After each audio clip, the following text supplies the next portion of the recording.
ईश्वर यीशु मसीह के नाम से आपको स्वागत है। आज दूसरा तिमोथी के पत्री को हम सीखने जा रहा है। दूसरा तिमोथी की पत्री जो है पौलुस जेल से लिखा है और ये फाइनल पत्री है।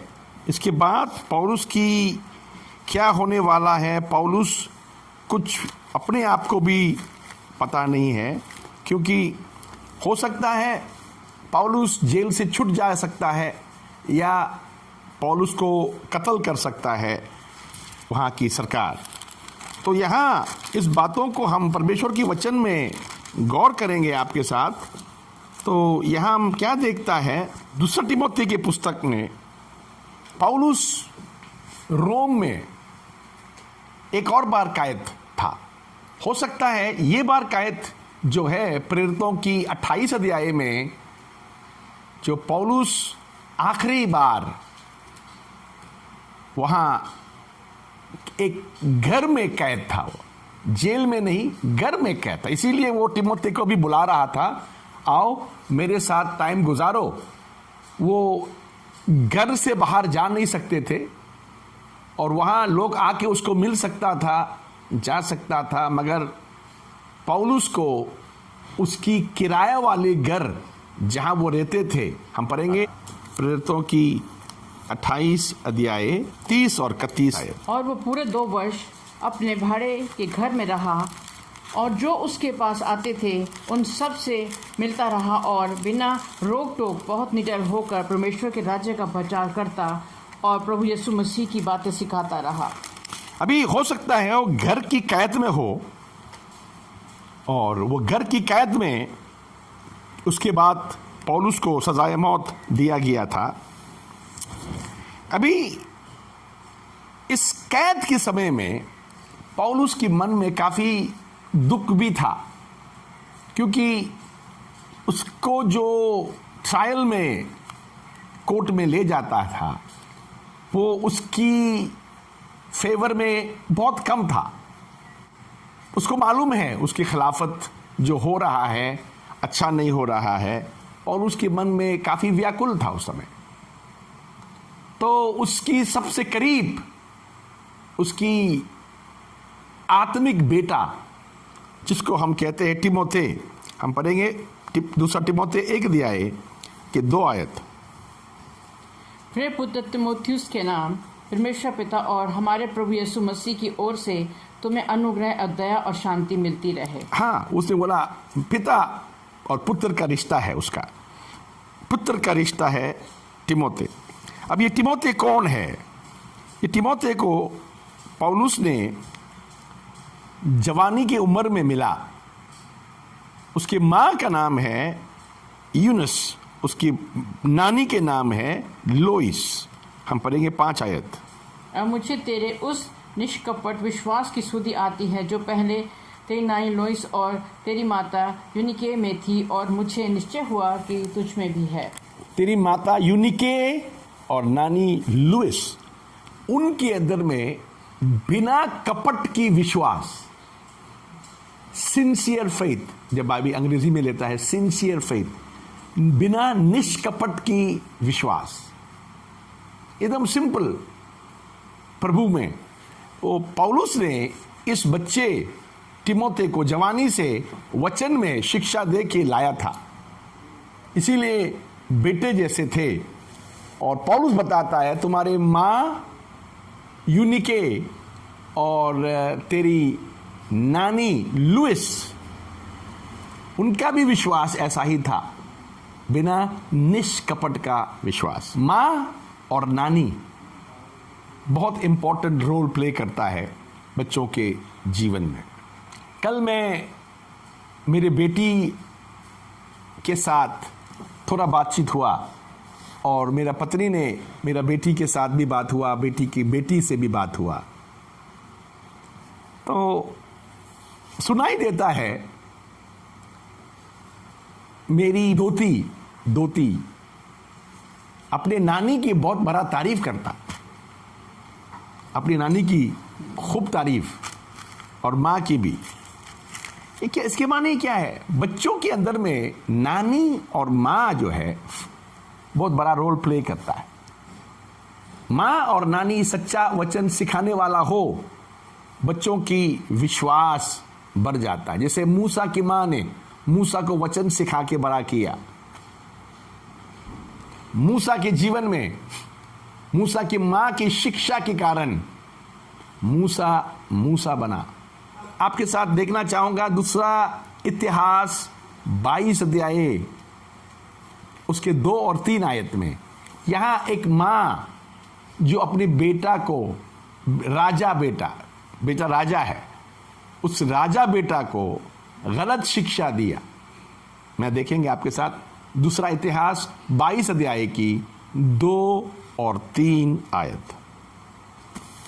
जब अहज्या राजा हुआ तब वो 42 वर्ष का था और यरूशलेम में 1 ही वर्ष राज्य किया। और उसकी माता का नाम अतल्याह था जो ओमरी की पोती थी और अहाब के घराने की सी चाल चला, क्योंकि उसकी माता उसे दुष्ट करने की सम्मति देती थी। माँ उसे दुष्ट कामों को करने के लिए इनकरेज करता था।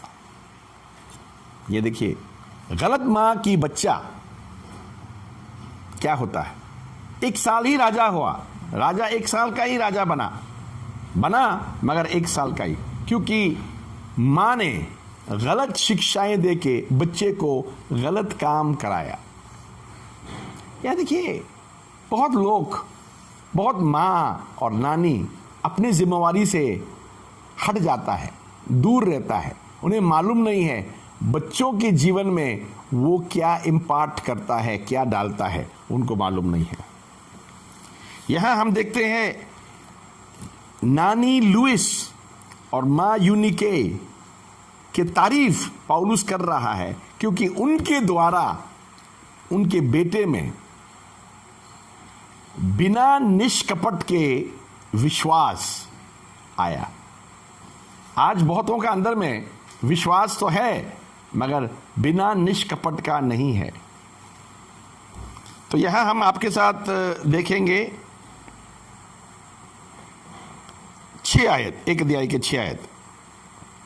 इसी कारण मैं तुम्हें सूर्य दिलाता हूँ कि तू परमेश्वर के उस वरदान को जो मेरे हाथ रखने के द्वारा तुझे मिला है चमका दे। हाँ, पौलुस ने हाथ रखा, पौलुस ने हाथ रखा तिमोथी के ऊपर और तिमोथी के ऊपर पवित्र आत्मा आया। तो बोला इस पवित्र आत्मा जो आया है मेरे हाथ रखने के कारण, वो वरदानों को इस्तेमाल करो, ठंडा मत करो, वो वरदानों को काम कराओ। यहां पौलुस बोल रहा है। इसके बाद पौलुस 7 आयत में बताता है पवित्र आत्मा किसी को डर नहीं देता है, डर की आत्मा नहीं देता है। पढ़ेंगे 7 आयत। क्योंकि परमेश्वर ने हमें भय की नहीं पर सामर्थ और प्रेम और संयम की आत्मा दी है। सामर्थ, प्रेम और संयम की आत्मा दी है, डर की नहीं। बहुत लोग डरा हुआ होता है, वो परमेश्वर की आत्मा से नहीं है। डरा हुआ नहीं होना चाहिए। प्रेम, संयम और क्या? सामर्थ की आत्मा परमेश्वर देता है। और यहां 8वां आयत में उसने बोला मैं जेल में हूं इसलिए तुम शर्माना मत मुझे। पढ़िए। इसलिए हमारे प्रभु की गवाही से और मुझसे जो उसका कैदी हूँ लज्जित ना हो, पर उस परमेश्वर की सामर्थ के अनुसार सुसमाचार के लिए मेरे साथ दुख उठा। हाँ, वो तिमोथी को बुला रहा है मेरे पास आओ, मगर मुझे मेरे लिए जेल में जाने के कारण तुम शर्माना मत। क्योंकि उस समय काफी लोग, पौलुस जेल में घड़ी घड़ी जाता आता, घड़ी घड़ी अरेस्ट होता था पौलुस सुसमाचार के कारण। तो काफी लोग पौलुस के बारे में ऐसा सोचता था ये कैदी है, इसका कोई इज्जत नहीं है, इसके साथ हमारा रिश्ता रखना भी हमारे लिए शर्मिंदगी के कारण है। हम पढ़ेंगे 15 आयत पढ़ेंगे। तू जानता है कि आसिया वाले पर मुझसे फिर गए हैं जिनमें फुगिलुस और हिरमुगिनेस है। फिरगिलस और हमेगनिस ये लोग भी पौलुस से हट गया दूर। पौलुस की बहुत नजदीक के दोस्त था, मगर वो लोग ये सोचता है पौलुस कैदी है, क्रिमिनल है, इसके साथ दोस्ती रखना हमारे लिए बेइज्जती है, इसीलिए उन लोगों ने पौलुस से दूर हो गया। तो यहां हम देखते हैं 16 आयत में उसने तारीफ किया ओनेसिमस, एक आदमी जिसके परिवार पौलुस को जब कैद में था तो उसके सेवा के लिए आते थे। हम पढ़ेंगे, उनेसिफुरुस के घराने पर प्रभु दया करे, क्योंकि उसने बहुत बार मेरे जी को ठंडा किया है और मेरी जंजीरों से लज्जित ना हुआ। हाँ, वो जेल में आते थे, पौलुस की कैद में आते थे और पौलुस को मदद करते थे, पौलुस की ज़रूरतें पूरा करते थे। यह हम देख सकते हैं। और पौलुस इनके परिवार के लिए आशीष की दुआ दिया है। जब पौलुस एफिसस में था, दूसरी अध्याय में हम देखता है, अभी आपके साथ मैं कुछ पूरी बाइबल की देखना चाहूंगा। ये पूरी दूसरा तिमोथी 4 अध्यायां हैं और 83 आयतें हैं। और पहला अध्याय में उसने अपने कमीशन के बारे में, परमेश्वर ने उसको कौन सा सेवा सौंपा, और दूसरा अध्याय में उसने अपने चरित्र के बारे में बात किया। तीसरा अध्याय में वो तिमोथी को चैलेंज किया। चौथा अध्याय में उसने कोई ऐसा बातें छोड़ गया ताकि तिमोथी ये काम आगे बढ़ा सके। तो अभी दूसरी चैप्टर में हम देखता है उसकी कैरेक्टर। अभी यहाँ वो कैरेक्टर के बारे में क्या बताता है, पढ़ेंगे एक आयत। इसलिए है मेरे पुत्र, तू उस अनुग्रह से जो मसीह यीशु में है बलवंत हो जा। 2 भी। और जो बातें तूने बहुत गवाहों के सामने मुझसे सुनी हैं, उन्हें विश्वासी मनुष्यों को सौंप दे, जो औरों को भी सिखाने के योग्य हों। अभी पौलुस कह रहा है 2 अध्याय के 2 आयत में, जो बातें तुमने मुझसे सीखा है वो उनको सौंपो ताकि वो दूसरों को सिखा सके। ये देखिए, कलीसिया में जो भी शिक्षा आपको मिलता है वो आप तक खत्म नहीं होना चाहिए, वो आप आगे किसी और को सिखाने के लायक होना चाहिए। तो कलीसिया में बहुत लोग सिखा सकने वाले लोग हैं, बहुत लोग नहीं सिखा सकने वाले हैं। और पौलुस कहता है जो सिखा सकता है उनको ये खजाना सौंपो ताकि दूसरों को वो सिखा सके। हालेलुया। अभी हम 3 आयत पढ़ेंगे आपके साथ, 2 अध्याय की। मसीह यीशु के अच्छे योद्धा की नाई मेरे साथ दुख उठा। हाँ, वो बोलता मेरे साथ एक अच्छे योद्धा के नाई मेरे साथ दुख उठा, क्योंकि 4 आयत में वो बताता है एक सिपाही का जीवन क्या होता है। 4 आयत, जब कोई योद्धा लड़ाई पर जाता है तो इसलिए कि अपनी भर्ती करने वाले को प्रसन्न करे, अपने आप को संसार के कामों में नहीं फंसाता। एक योद्धा सिविलियन काम, दुनिया वाले कामों में फंसता नहीं है, क्योंकि वो अपने कमांडर इन चीफ, अपने जनरल की खुश करने के लिए अपने आप को इन बातों से दूर रखता है। एक फौजी डिसिप्लिन होता है, एक फौजी अपने आप को दूर रखता है दूसरा कामों से जो सिविलियन करता है, क्योंकि अपने कमांडर इन चीफ को खुश कराने के लिए, उसके बात मानने के लिए अपने आप को हमेशा एक फौजी अलूफ रखता है। हम यहाँ आपके साथ 5वां आयत देखेंगे। फिर अखाड़े में लड़ने वाला यदि विधि के अनुसार ना लड़े तो मुकुट नहीं पाता। हाँ, फिर अखाड़े में लड़ने वाले या कुश्ती लड़ने वाले की बात कर रहा है। अखाड़े में लड़ने वाले वो भी नियमों से लड़ना पड़ता है। नियम से बाहर आएंगे तो वो नहीं जीत सकता है। और 6 आयत में किसान की बात करता है। जो गृहस्थ परिश्रम करता है फल का अंश पहले उसे मिलना चाहिए। किसान जो मेहनत करता है खेत में, बाइबल कहता है उसको कटाई का पहला फसल की कीमत उसे पहला मिलना चाहिए। हालेलुया। हालेलुया। तो यहाँ वो बताता है मसीह यीशु के लिए वो कितना मुसीबतें उठाई। 8, 9, 10 पढ़ेंगे। इस कारण मैं चुने हुए लोगों के लिए सब कुछ सहता हूँ कि वे भी उस उद्धार को जो मसीह यीशु में है आनंद महिमा के साथ पाएं। हाँ, आनंद महिमा के साथ पाए। यहाँ 11 से 13 आयत पढ़ेंगे, 2 अध्याय की। ये बात सच है कि यदि हम उसके साथ मर गए हैं तो उसके साथ जिएंगे भी। देखिए, आप उसके साथ मरा है तो उसके साथ जिएंगे जरूर। 12, यदि हम धीरज से सहते रहते हैं तो उसके साथ राज्य भी करेंगे। यदि हम उसका धीरज से सहते रहते हैं तो उसके साथ राज भी करेंगे। यदि हम उसका इनकार करेंगे तो वो भी हमारा इनकार करेगा। उसका इनकार करेंगे तो वो भी इनकार करेगा। आगे, यदि हम अविश्वासी भी हों तो भी वो विश्वास योग्य बना रहता है। हम अविश्वास योग्य भी हो जाए तभी परमेश्वर नहीं होता, क्योंकि वो हमेशा विश्वास योग्य होता है। बाइबल में हमें ऐसा दिखाता है। हालेलुया। हालेलुया। अभी वो 2 अध्याय की 14 आयत से आगे वो बताता है गलत शिक्षा देने वाले कलीसिया में आके गलत शिक्षा देता। तो क्या बोला 14 आयत में? इन बातों की सुधि उन्हें दिला और प्रभु के सामने चिता दे कि शब्दों पर तर्क वितर्क ना किया करें। आर्ग्यूमेंट बहस करना मना कर रहा है। बहस मत करो, उसमें सुनने वालों के लिए कोई भी फायदा नहीं है, जिससे कुछ लाभ नहीं होता। कोई भी लाभ नहीं है। सुनने वाले बिगड़ जाते हैं। सुनने वाले बिगड़ जाता है।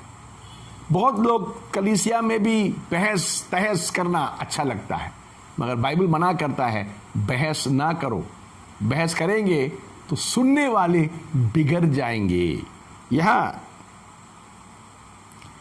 15 आयत में बताता है अपने आप को कैसा तैयार रखना है। अपने आप को परमेश्वर का ग्रहण योग्य और ऐसा काम करने वाला ठहराने का प्रयत्न कर जो लज्जित होने न पाए और जो सत्य के वचन को ठीक रीति से काम में लाता हो। अपने आप को परमेश्वर की ग्रहण योग्य होना और ऐसा काम करने वाला ठहरे, ऐसे काम करने वाला ठहरने का प्रयत्न करे। करिए, जो लज्जित ना होने पाए, जो लज्जित ना हो पाए और जो सत्य के वचन को ठीक रीति से काम में लाता हो।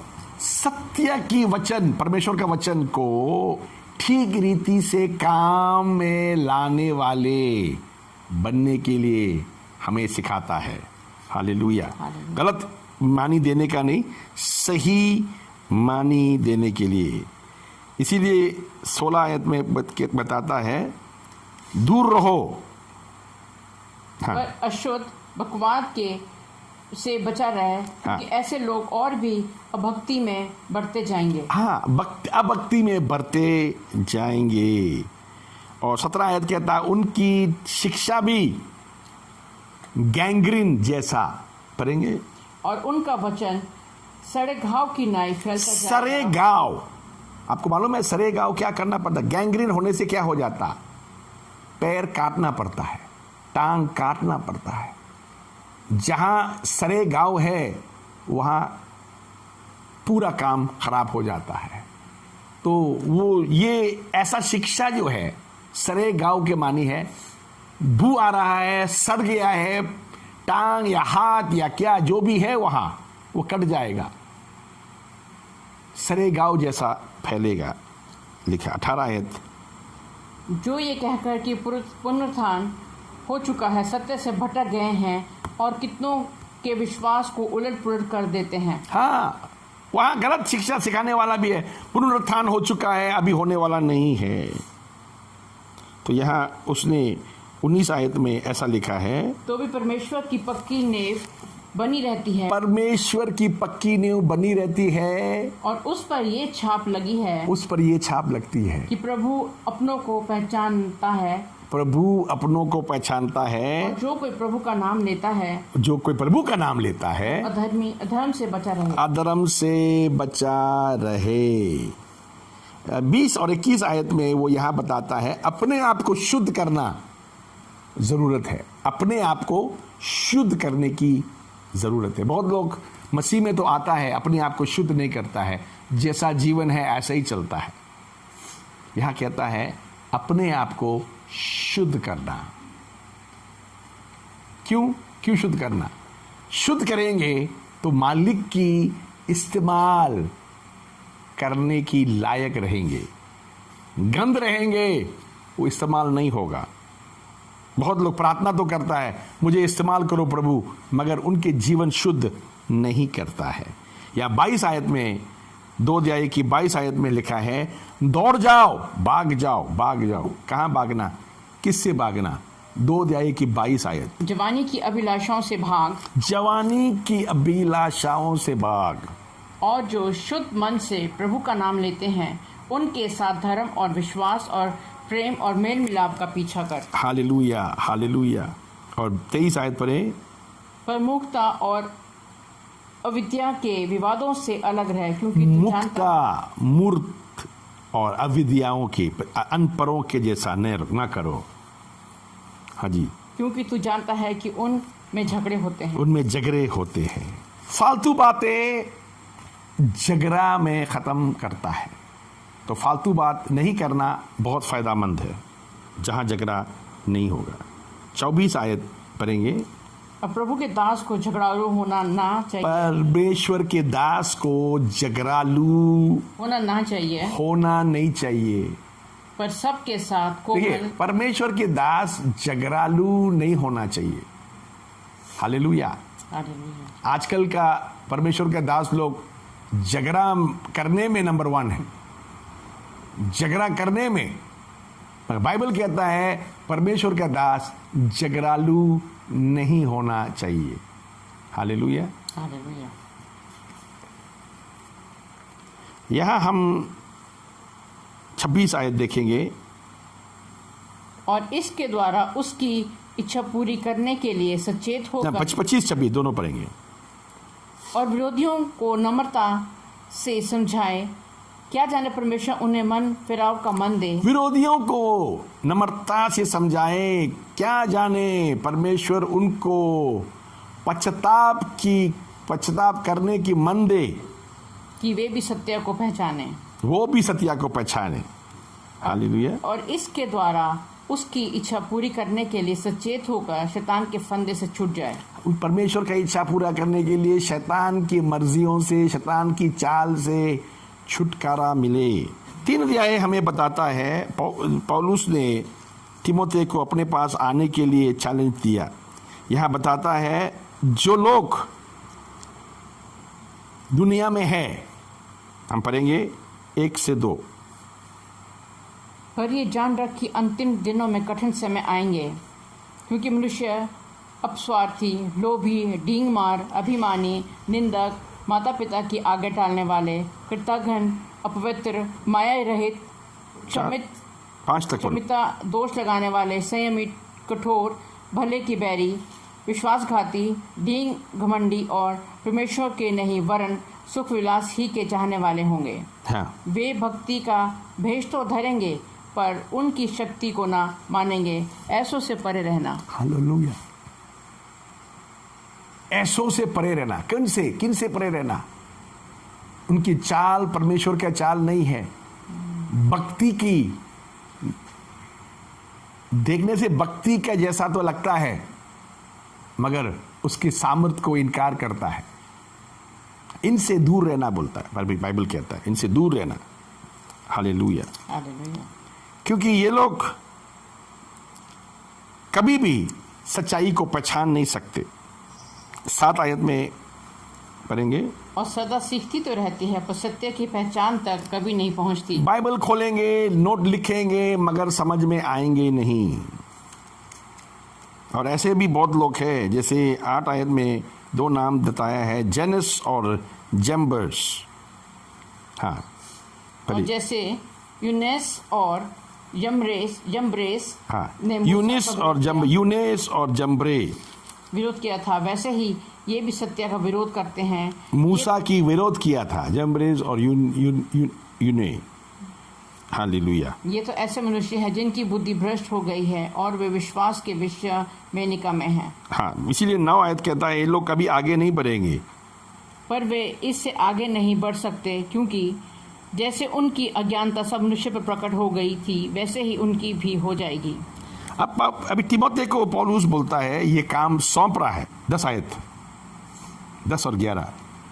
पर तूने उपदेश, चाल चलन, मनसा, विश्वास, सहनशीलता, प्रेम, धीरज और सताए जाने और दुख उठाने में मेरा साथ दिया, और ऐसे दुखों में भी जो अंताकिया और इकुनियुमुस और लुस्त्रा में मुझ पर पड़े थे, और दुखों में भी जो मैंने उठाए हैं, परंतु प्रभु ने मुझे उन सब से छुड़ा लिया। हालेलुया।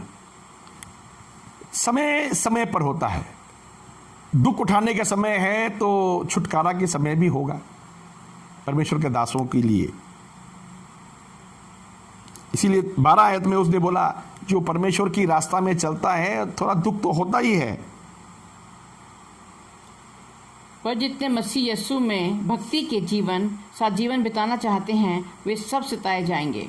भक्ति के जीवन जिताना चाहते हैं, सताए जाएंगे। सबकी नहीं, सताए उन जाता है जो भक्ति के जीवन बिताना चाहता है।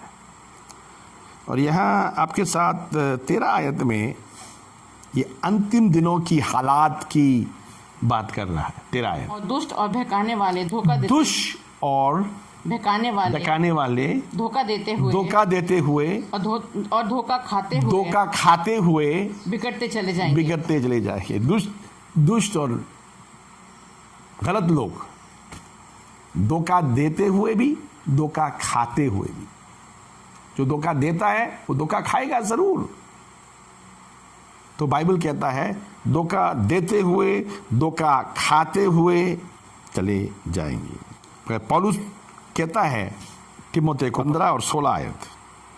और बालकपन से पवित्र शास्त्र तेरा जाना हुआ है, जो तुझे मसीह पर विश्वास करने से उद्धार प्राप्त करने के लिए बुद्धिमान बना सकता है। हालेलुया। हर एक पवित्र शास्त्र परमेश्वर की प्रेरणा से रचा गया है और उपदेश और समझने और सुधारने और धर्म की शिक्षा के लिए लाभदायक है। धर्म की शिक्षा के लिए लाभदायक है।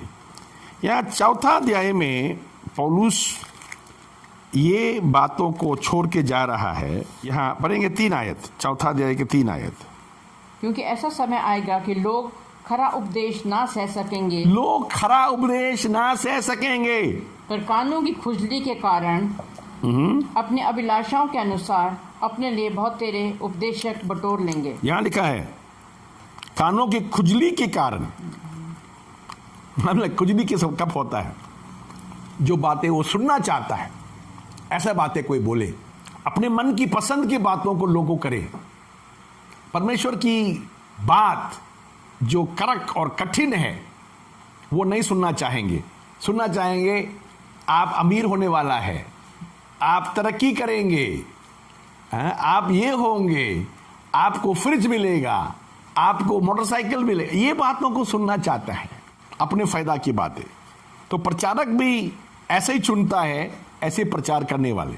4 पाया अपने कान सत्य से फेर कर कथा कहानियों पर लगाएंगे। हाँ, कान सच्चाई से फेर कर कथा कहानियों में लगाएंगे। 6 आयत में पौलुस कहता है मेरे अंतिम समय आ चुका है। अब वो बता रहा है उसके अंतिम समय आ चुका है। 4 अध्याय की 6 आयत। क्योंकि अब मैं अर्थ की नाई उंडेला जाता हूँ और मेरे कूच का समय आ पहुँचा है। मेरा कूच के समय आ पहुंचा है। 8 तक पढ़ो।